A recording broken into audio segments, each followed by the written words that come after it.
नमस्कार मित्रांनो, मी शिल्पा. तुमचे स्वागत आहे माझ्या YouTube चॅनलवर.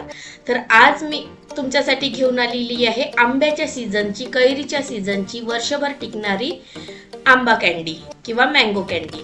तर चला बघून घेऊ याची रेसिपी.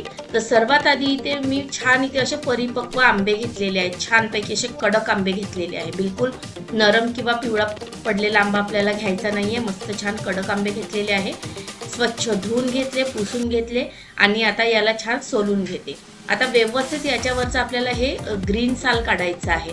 म्हणजे हिरवटपणा नाही दिसला पाहिजे, नाही तर मग तो कँडीचा कलर आपला चेंज होईल. व्यवस्थित बघू शकता मी इथे छानपैकी आंबे सोलून घेतलेले आहे. छान कडकच आंबे आहे आपले.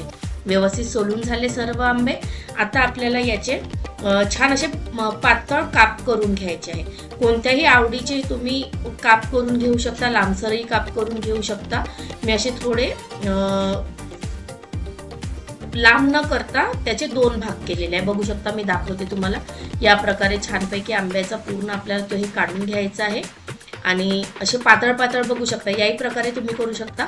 पण मी याचे असं मधातून 2 भाग करणार आहे. बघू शकता, म्हणजे खायला पण छान होते, वाळायला पण सोपी जाते. या प्रकारे मी इथे असे छोटे छोटे तुकडे असे करून घेतलेले आहे आंब्याचे. छान अर्धा किलो आंबे असेल हे साधारण. आता इथे मी कढईमध्ये पाणी उकळायला ठेवलेलं आहे. यामध्ये आपल्याला हे सर्व जे आपण आंब्याचे तुकडे करून ठेवलेले होते ना, ते आपल्याला घालून घ्यायचे आहे आणि छान याला 1 ते 2 बॉईल येऊ द्यायचे आहे. अगदी खूप गलम शिजवायचे नाही आपल्याला. अगदी 2 बॉईलमध्ये म्हणजे 3 ते 4 मिनिटांमध्ये व्यवस्थित आंबे आपले हे शिजले जाईल. बघू शकता, मी तुम्हाला कट करून इथे दाखवते. आंबा शिजला बघू शकता. हा थोडा नरम आंबा होता तर पटकनच शिजलेला आहे. यापेक्षा थोडं आपल्याला कमी शिजवायचं आहे, म्हणजे बाकीच्या फोडी माझ्या व्यवस्थित शिजलेल्या आहे. आता गॅस बंद करून घेते आणि या सर्व फोडी ज्या आहे ना आंब्याच्या, या एका बाउलमध्ये काढून घेते मी. छान पाणी असं निथळून काढून घ्यायचं आहे, नाही तर मग गरम याने तसंही याचं पाणी सुटणार आहे साखर टाकल्यानंतर, म्हणून पूर्ण छान पाणी निथळून काढून घ्यायचं आहे. आता बघू शकता, अर्धा किलो आंब्याला मी 1.5 वाटी साखर घेतलेली आहे. बघू शकता, 1 वाटी घातलेली आहे, पुन्हा अर्धा वाटी मी यामध्ये घालते आहे. जास्त आंबट आंबे असेल तर तुम्ही थोडी जास्त साखर घाला. इथे 1.5 वाटी मी साखर घातली. व्यवस्थित मिक्स करून घ्यायचं आहे. आता गरम असल्यामुळे कसं छान ही साखर त्यामध्ये वितळल्या सुद्धा जाईल. व्यवस्थित मिक्स केलं. महत्त्वाचं मीठ यामध्ये घालून घ्यायचंच आहे. अगदी अर्धा चम्मचपेक्षा कमी मीठ घातलेलं आहे मी. मीठ घाला, खूप छान टेस्ट येते. ही स्टेप तुम्ही स्किप नका करू. मीठ घातल्यानंतर पुन्हा आपल्याला याला व्यवस्थित मिक्स करून घ्यायचं आहे. बघू शकता, छान बघू शकता इथे पाणी सुद्धा सुटलेलं आहे. आता हे आपल्याला झाकून 2 दिवस आपल्याला बाजूला ठेवायचं आहे आणि 2 दिवस त्याला मिक्स करत राहायचं आहे. 2 दिवसानंतर बघू शकता व्यवस्थित इथे आपल्या छान त्या फोडी मुरलेल्या आहे. छान साखरीचा सुद्धा असं पाक झालेला आहे तो.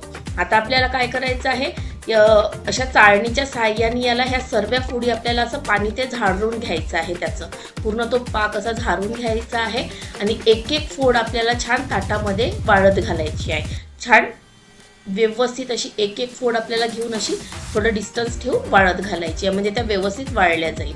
बघू शकता, अगदी इझी आहे, काही वेळ लागत नाही. खायला तर इतकी टेस्टी वाटते. तुम्ही एकदा बनवाल ना तर तुम्ही नेहमीच बनवाल ही कँडी. व्यवस्थित ताटामध्ये छान पसरून घेतलेलं आहे मी. उन्हामध्ये, कडकडीत उन्हामध्ये 2 दिवस वाळू द्यायची आपल्याला. खूप जास्त वाळवायची नाही आहे. 3-4 दिवस वाळवत बसू नका, कडकच होईल ते. अगदी 2 दिवस छान कडकडीत उन्हात वाळली. बघू शकता, या रंगावर कँडी आली की समजून जायचं आपली मँगो कँडी बनून इथे तयार आहे.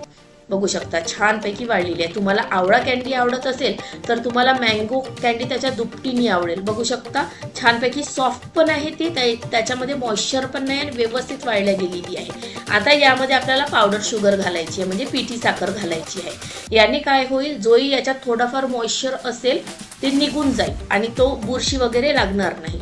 आणि व्यवस्थित इथे मिक्स करून घ्यायचं आहे. बघू शकता, हात वगैरे काही न लावता छान असं टॉस करायचं. व्यवस्थित साखर एकूण एका कँडीला लागल्या जाईल. बघू शकता तुम्ही किती छान सॉफ्ट आहे ती आणि खायला तर इतकी टेस्टी वाटते. तुम्ही नक्की एकदा या प्रकारे, आता आंबे पण स्वस्त आहे, कच्च्या कैऱ्या स्वस्त आहे, त्यामुळे तुम्ही ही कँडी नक्की करून बघा आणि कशी वाटली ते कमेंटमध्ये मला नक्की सांगा.